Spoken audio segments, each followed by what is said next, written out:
Kerby's the host of Point of View, which is the USA Radio Network program.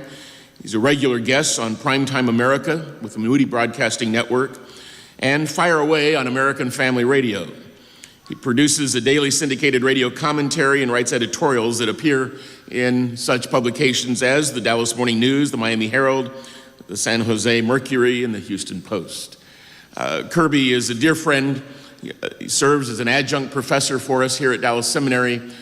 Travels the globe, travels the country, talks with more people who know more about everything than any of us ever thought about. And it is a delightful experience just to watch him handle current events from a biblical foundation point of view. Would you join me in welcoming our dear friend, Kerby Anderson?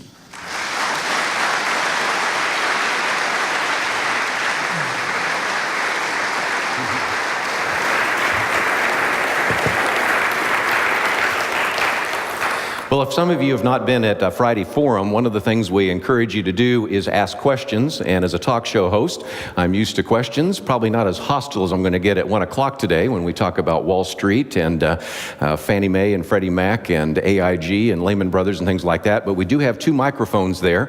But while you're thinking of a question, let me maybe have you think a little bit about some things that are changing in our society. One of the themes I want to bring to you today is what I will call the realignment of America. Now, I know some of you want to minister outside the United States, but I'll just use the United States as an example, and many of these trends are taking place elsewhere. It used to be that when we were training those of you to go out into church ministry or Christian ministry, we were talking about the primary focus would be families, because after all, in a typical church, it was breadwinner, husband, homemaker, wife, kids. And married families were very much the center of churches. I'm not saying that they aren't, but one of the things that has changed dramatically over the last couple of decades is now the fastest growing demographic group in America are single individuals.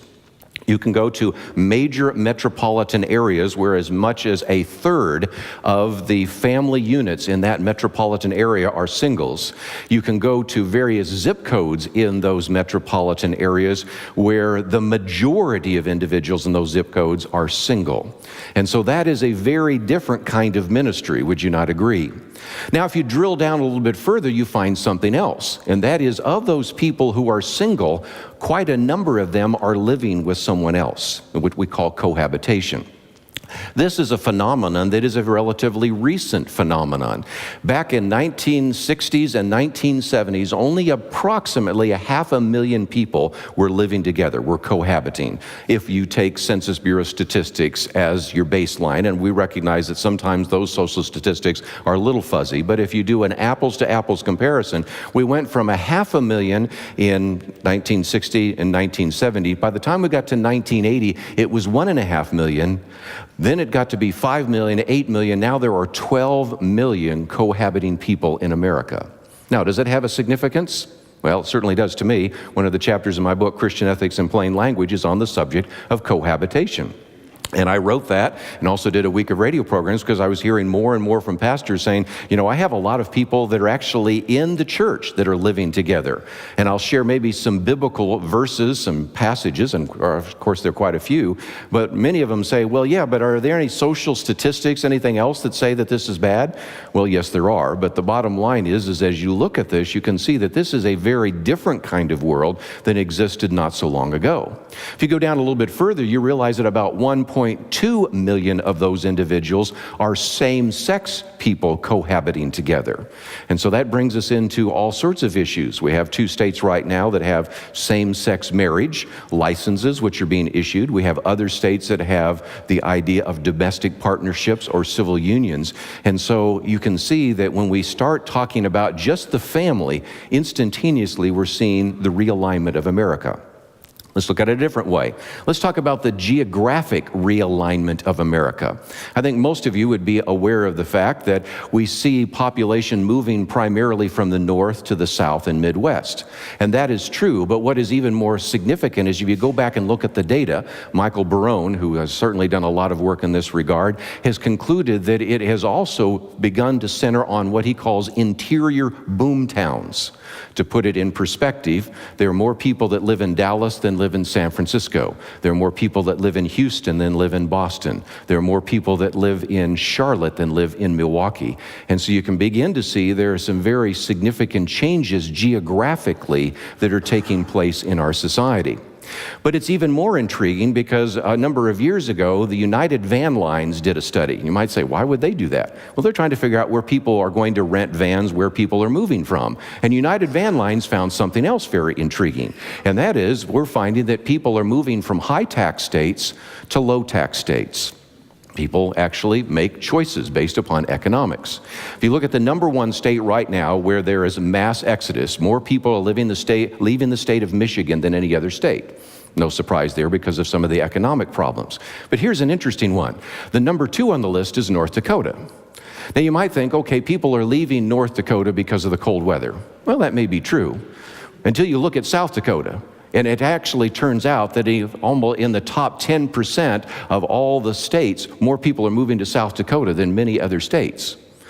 Now, if you think about it, there's not a lot of difference between North Dakota and South Dakota in terms of weather, geography, things like that. And yet, most of the people that are moving, it is the second fastest flight of emigration from North Dakota are moving to South Dakota.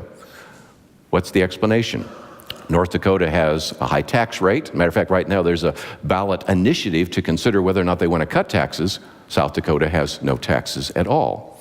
California, Nevada, same thing. Lots of people leaving California, they began to notice they were moving to Nevada. And so as you begin to look at the world, even in the United States, you can see that people are moving around. And one of the biggest mistakes I think we as Christians make is we assume that the future is going to be pretty much like the present. But we really need to be planning for the future. 1 Chronicles 12:32 says that the sons of Issachar were men who understood the times with knowledge of what Israel was to do. And I think we need to understand our times with knowledge of what we are to do. We need to plan for the future. Isaiah 32:8 says, "But the noble man devises noble plans, and by noble plans he stands." Or probably a more familiar verse, Proverbs 16, verse 7, the mind of man plans his way, but the Lord directs his steps. And so we really need to be planning for the future, and we need to be recognizing that we're in the midst of massive realignment. If you want to start heading to the microphones, I'll give you that opportunity. Let's take one more, because not only do we see that there is a geographical realignment, and you could also see a little bit of an economic realignment when we talked about those taxes, there is also, interestingly enough, a political realignment. Wouldn't be a good Friday forum with Kerby Anderson without talking about politics, right? So I got to talk politics for a second. But let's look at it in terms of demographics first. If you took 100 unrelated people who define themselves as politically liberal, you would find that among them, you would have 147 children. If you went back and found 100 unrelated people who define themselves as conservative, you would find that they have 208 children. That's a fertility gap that Arthur Brooks talks about in the Wall Street Journal, a fertility gap of 41%. Now, play this out for just a little bit. We do know that individuals who grow up in a home oftentimes have the same political and theological perspectives as their families, at least about 80% of the time. There's about a 20% shift back and forth. We understand that. But generally, if you grow up into a conservative home, you may be a conservative. If you grow up in a liberal home, you'll be a liberal. Does that have an impact? Well, even individuals across the spectrum, whether it's Philip Longman on one side or Arthur Brooks on the other, have said that in the future, this seems to indicate that the country will be more conservative and much less liberal. Let's take a couple of examples. The state of Ohio. The state of Ohio was a key state in the re-election of George W. Bush. He won by 50.8% of the vote, got the 20 electoral votes necessary for him to be reelected. Almost everybody looks at Ohio as being a purple state. You have red states, you have blue states. Ohio is almost perfectly 50-50. If indeed these trends continue, and I don't claim to be a prophet nor the son of a prophet, but if the trend continues, it suggests that by the next presidential election, instead of it being a 50-50 state, indeed, if these individuals register to vote and go out and vote, and we follow the trends as they've played out, it will be a 54%, 46% conservative to liberal state. It will have turned red, if you want to look at it that way. Let's look at California. I was born in Berkeley, California, so I know certainly that area pretty well. Grew up in the California area, and right now that is very definitely a liberal state. 55%, 45% liberal conservative, okay? By the next elections after that, by 2020, it also will be 54%, 46%, again, if the trends play themselves out. So you can begin to see that there are some remarkable changes taking place, in large part simply because of the issue of demographics. Now, for those of you that might look at that and wonder, well, what is the future not only for the United States but other countries, recognize that right now we are in a country where we have the fertility rate at 2.1%. Now, I've never seen a 0.1 child, I don't think you have either. But what I've done is taken the number of children born and divided by the number of women of reproductive age. We're at 2.1, and that's considered replacement value. Now, if we did not have all the immigration, we would already be in population decline. For those of you that are from Europe or going to minister in Europe, you know exactly where I'm going there, because the ratio is about 1.2 to 1.5, depending on which European country you're looking at. So you already see the European population in decline. There's one exception. If you go back and look at the fertility rate of immigrants, primarily Muslim immigrants, in some of the states and countries, it's 2 times the resident rate, in some cases 3 times the resident rate. What that implication seems to indicate is that it is quite possible that Europe may eventually be more Muslim than it is Christian. And so you can see those implications, and one of the things I talk about in my book, Biblical Point of View on Islam.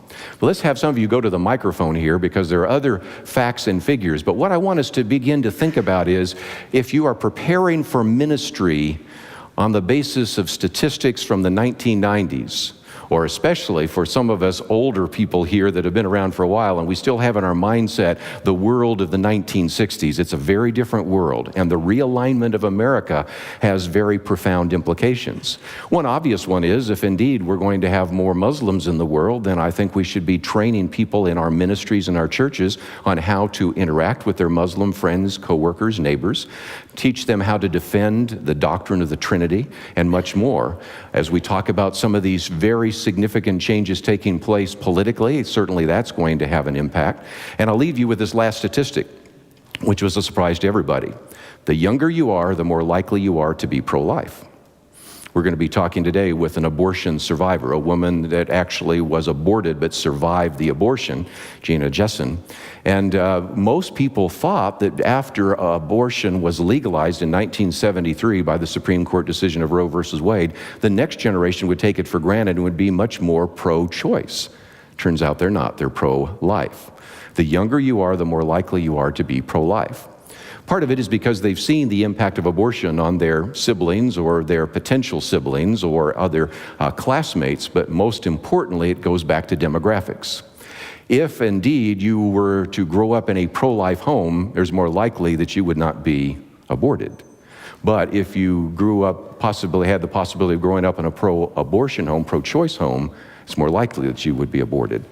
The 50 million abortions that have taken place in this country have not been uniform across society. They have been located in one particular group. And so you can see very quickly that there is a dramatic difference between liberal and conservative. And there's another study that's been done by George Barna. There's a dramatic difference as well between the birth rate between secularists and Christians. You know, right now we're saying we're at population stability. You wouldn't know that if you looked at a typical church nursery, would you?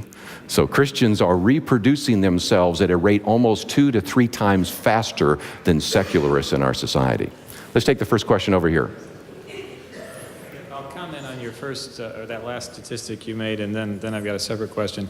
Although birth rate is higher, the dropout rate from the faith during the college years is also rather high for those coming from conservative Christian homes. So when we look at those trends, don't we need to also consider the effect of statist education in liberalizing conservatives, and when we project the future? Certainly. That was one of the things I left out, so you focused on it. A couple of books I might recommend. First of all, Josh McDowell's book, The Last Christian Generation, where he is watching these trends play themselves out, and you're having more and more young people that are giving up on the faith. And I've been with Probe Ministries 32 years, and one of the things that we do, as well as Summit Ministries and Worldview Academy and Worldview Weekend, is really try to prepare high school juniors and seniors for college, because there is a very significant dropout rate.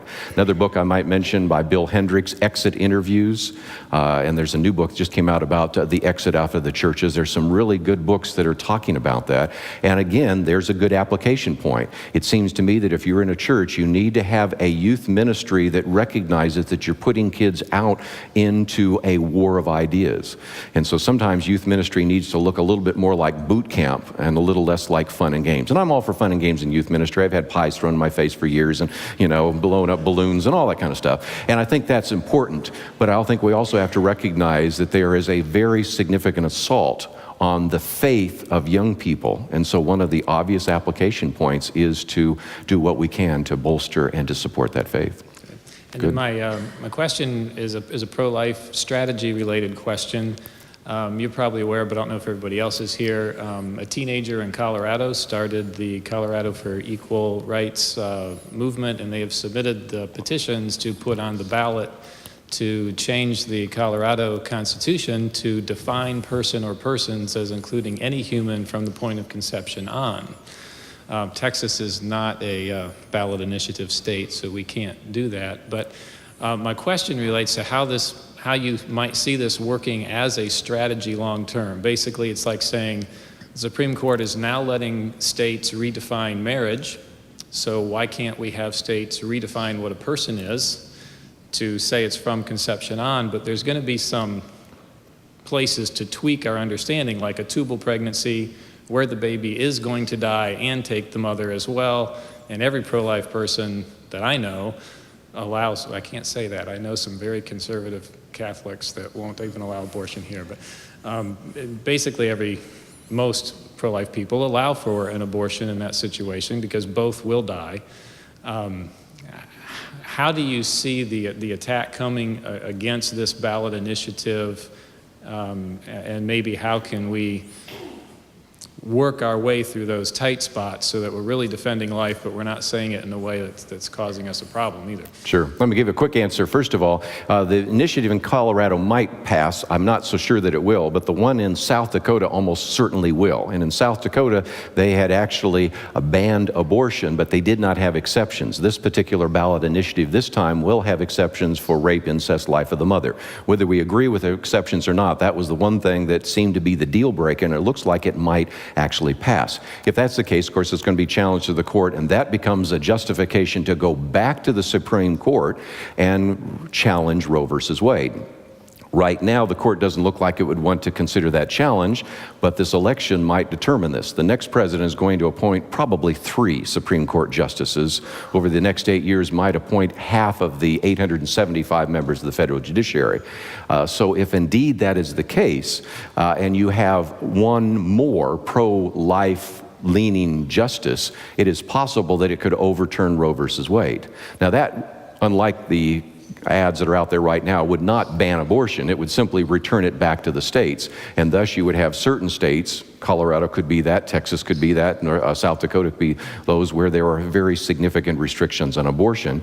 And I think what it would do is place an even greater responsibility on these pregnancy resource centers, which I think is a good thing. Because of Roe versus Wade, we've had all these pregnancy resource centers called crisis pregnancy centers out there. We actually have 3 times as many pregnancy resource centers in the country as we have abortion clinics in this country. And so we could actually begin to change the debate about abortion very significantly. Can I take this question over here? I'd love to chat with you afterwards, but I just want to give somebody else a chance. Yes, sir. How does the coming decline of the baby boom generation going to affect our economics, politics, and by extension, our industry potentials?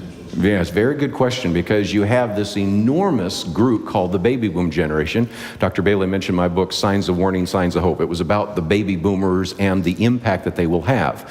Starting in 1946, you had something we'd never happened before. We had 3 million births in 1 year. We had 3 million births until the 1950s, and we had 4 million births until 1964. Between 1946 and 1964, we had 76 million babies come into the world. Because of immigration, that number is now 78 million.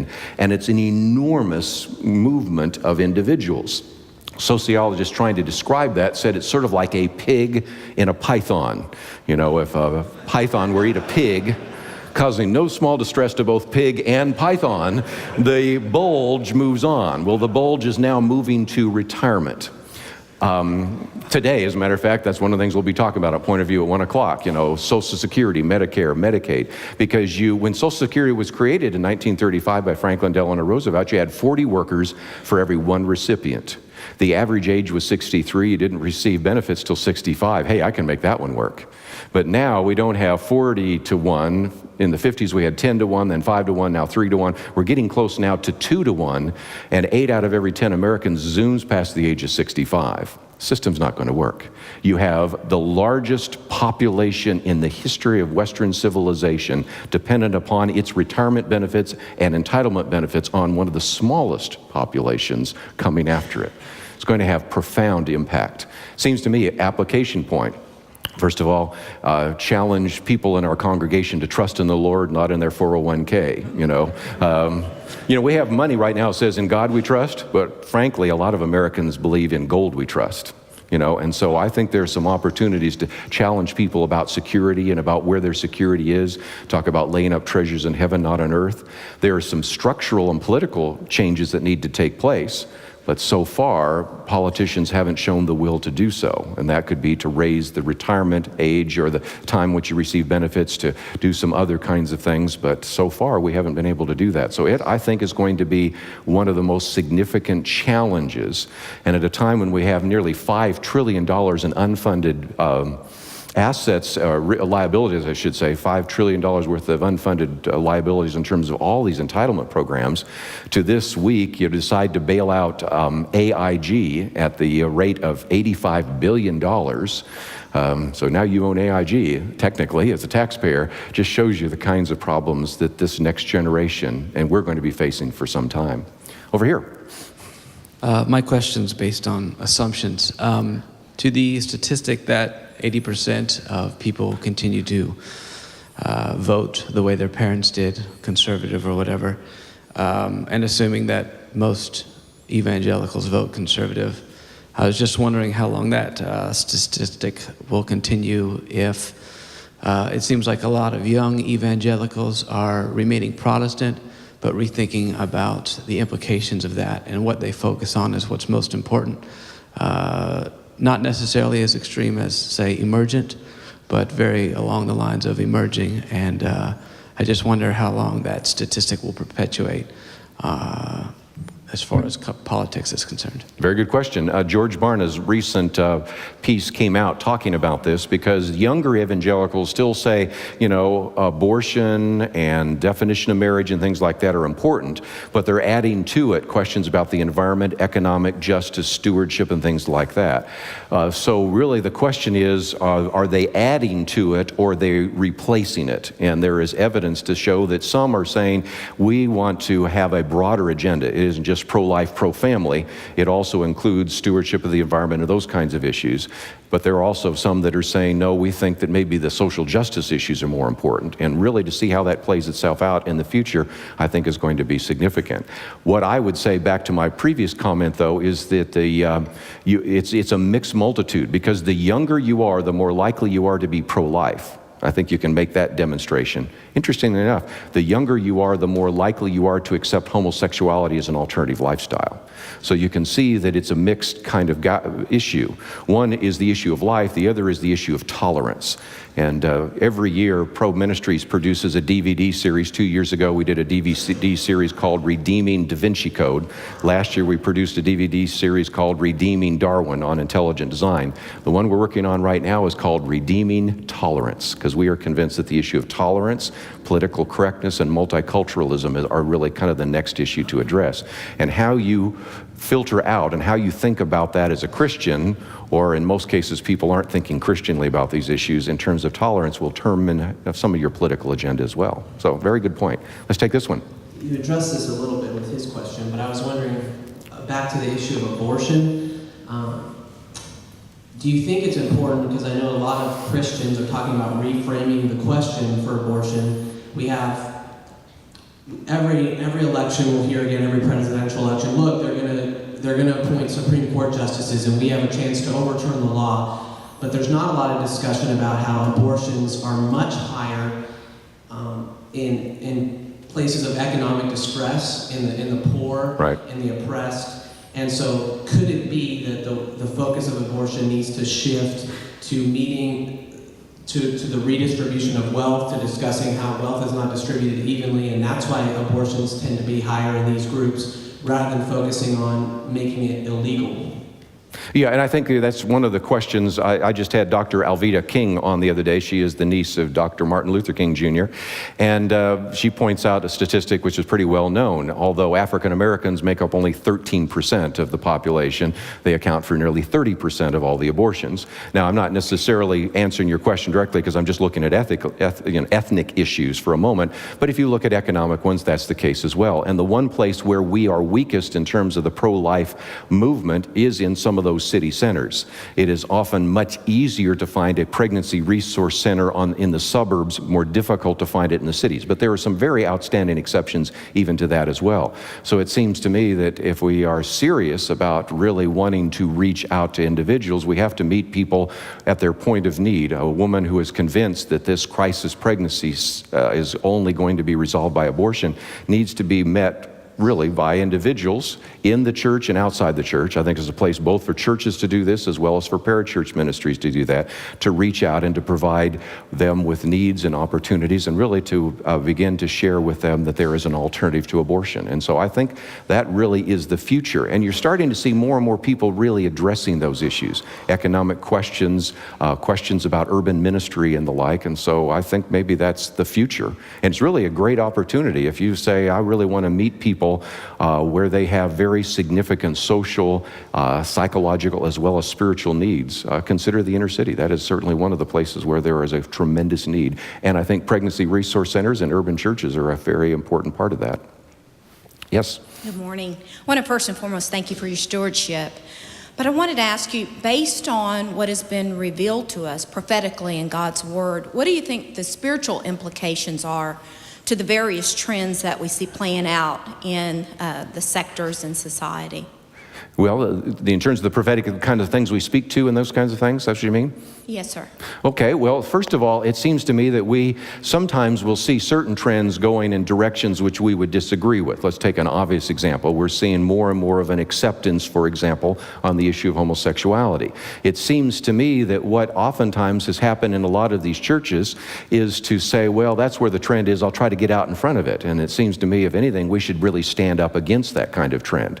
Another example is materialism. I think most of us would recognize that one of the biggest problems in the American church today is materialism. Would everybody agree with that? If not, read the book Affluenza. That will certainly give you that evidence.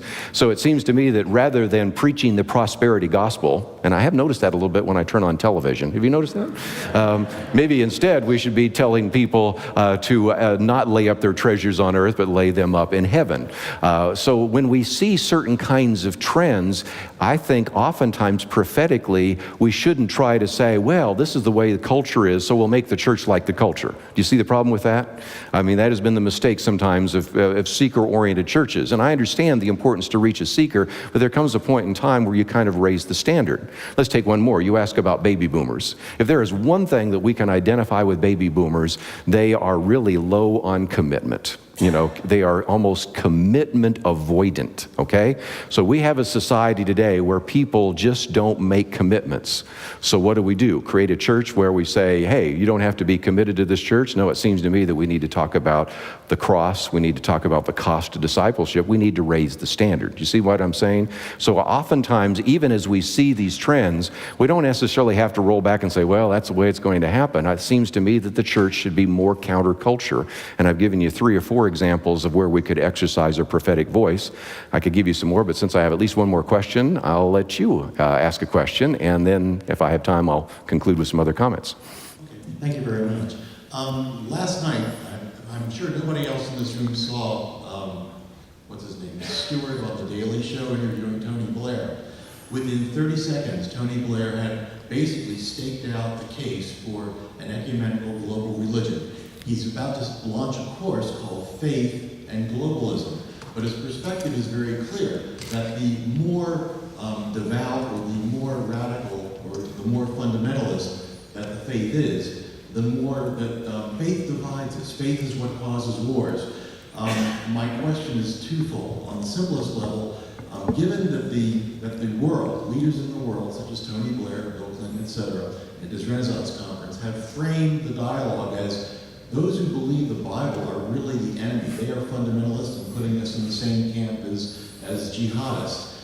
So number one, how do we reframe the argument as apologists, not as evangelists necessarily, but just as apologists so that churches can stay open?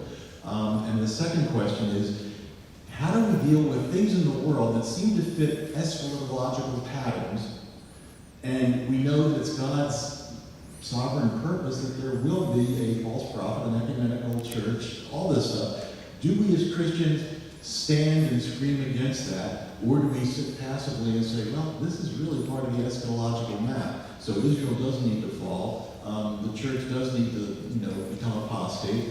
That's kind of the larger question, kind of ties into the question that just came forward. Sure. Sounds like a course syllabus for a whole fall class. And Chaplain Bill told me I have to end in a few minutes, so I'm going to be very simplistic, but let me try. First of all, let's recognize that it isn't just Christians that are being marginalized. I remember a while back when I was invited over to the Dallas Morning News, they were in the process of changing their religion page into a religion section. And they invited all sorts of religious leaders. Well, it was about as ecumenical as you can imagine. Sitting next to me was a North American Indian who practiced animistic practices. Sitting to my right was an individual who had come from a family that was affected by the Holocaust. We grew up Jewish, but committed to a number of things and eventually became a Mormon. Long story, don't ask. Over here was an individual who was a woman who's a pastor of the church that has the largest number of AIDS-infected individuals here in the Dallas area and in North America. Next to her was a Tibetan Buddhist monk. Next to him was a imam from the Richardson Mosque. You kind of get the idea. Ecumenical with a capital E, okay?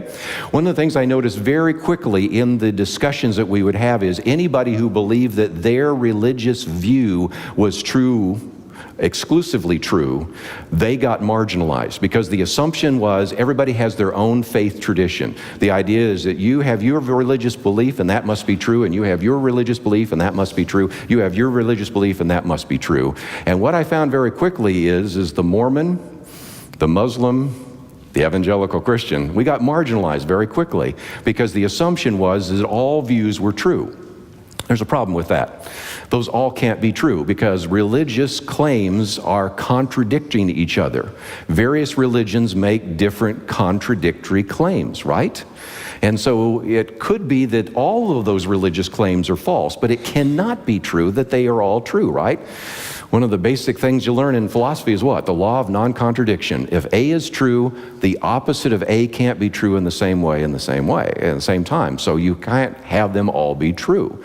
And what we have today is this belief that truth is relative and that all values are relative. But is that value relative? It's like the student came up to me one time and said, all truth is relative. And I said, okay, well, do you think that universally applies? He said, oh, absolutely. And I said, okay, let's just think of what you just said. You just said that you absolutely believe that there is no absolute truth except the absolute truth that there is no absolute truth. He looked at me and said, okay, you got me on that one. But I said, no, this is not a parlor trick. Something has to be true. And this idea that all religions are basically true is just silly, and all religions are basically the same. For 32 years, I've been speaking on college campuses, and I'll tell you, I go into a Religion 101 class, the professor will say, I think all religions are basically the same. My answer to them is, yeah, they're basically the same. They only differ on heaven, hell, God, salvation, a few other minor points. But yeah, they're basically the same. And that seems to me to be a very good way to argue that.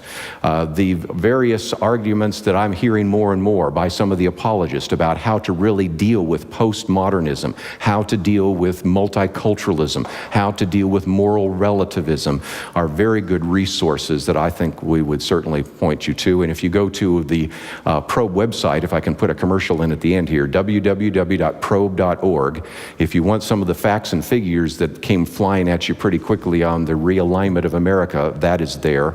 You can get that week of radio programs and print out the transcript and use it. Also, I have one called Truth Decay, how truth is being decayed because of postmodernism and relativism, and we'll give you some ideas there. Unfortunately, we are supposed to end here, but okay, we'll take one more. I guess we'll take one more, I guess. Great. Chaplain says I can take one more. The question I have is that what do you use as kind of your personal litmus test to ensure that the Christian response to politics avoids dogmatism? And what I mean by that is, we may harp on single issues but ignore other moral issues, or we may ignore the failures of one political party just simply because they support my soapbox. So what do you do as a Christian to avoid the dogmatism when giving a Christian response to political issues? Sure. And I think real quickly you deserve a longer answer, but let me just simply say I would never want to wed evangelical Christianity to either party. I mean, there are strengths and weaknesses, but especially as we've looked at what has taken place over the last few decades, there's enough corruption to go around with both parties. There's certainly enough problems with each one of those.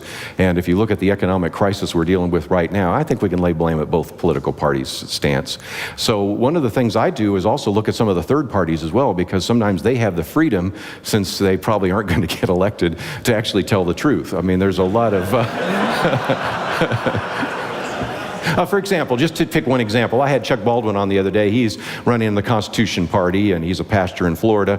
And he's just willing to say a lot of things that politicians aren't willing to say. He's not your typical politician. First of all, he's been a pastor for a long time, and they're used to saying things from the pulpit that politicians would never say, number one. But number two, on the Constitution Party, he has nothing to lose. And so it seems to me that sometimes you value by looking at other individuals. And I would encourage you to read widely. But if you really are going to try to find one magazine that maybe gives you exposure to how to think about a Christian worldview, my all-time favorite is World Magazine. Marvin Olasky used to be a professor at the University of Texas and now is in New York at Masters, is an individual, is an individual that certainly has brought quite a bit to that. Joel Beltz, who is the publisher, does. And you really get a number of different columns and articles and things like that to really help you to think about those issues. But visit lots of different websites, read widely, think biblically, and interact with other individuals who can hold you accountable. With that, Chaplain, thank you so much.